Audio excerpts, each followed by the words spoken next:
Welcome back. Now, one thing that we can do in Audacity is we can change the speed of the clip. Typically, when you change the speed of the clip, you also change the audio itself.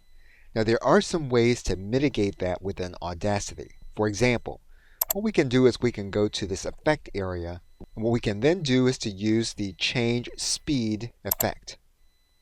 You're going to then see a dialog box. Changing the speed of your clip is designed primarily to keep the waveform intact. So even as we make changes, you're going to notice primarily that the waveform pretty much stays the same. What we're now going to do is we're going to go back, we're going to undo the change speed. What we're going to do this time is we're going to go to the effect area, and we're going to change the tempo. When we change the tempo, you're going to see the waveform change, but what we're trying to do is to keep the pitch steady in our recording.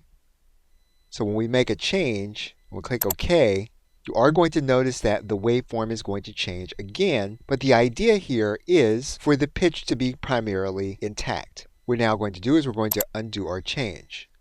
It's possible that what we may want to do is to slow our audio clip down. If that's the case, we're going to go to the effect area. What we're then going to do is use pause stretch.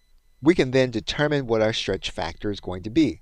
Now, as is the case with other changes, we can preview the clip by clicking on this preview button, and we can then click OK. When we're ready to produce the recording, we can click this Manage button, and we can export the recording. We want to find out what this is going to sound like, we can click the preview button. What we can then do is click OK.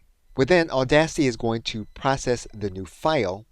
You're going to notice some changes to the waveform once Audacity completes its process. And you're going to notice now that the waveform actually stretches. So if you need to stretch audio in order to fit a file or to fit a video, or you need to speed up that clip, you can do that by using either the effect that's pause stretch, changing the speed, or changing the tempo. Okay, so with that, thanks, and I'll see you either in another video or in another course.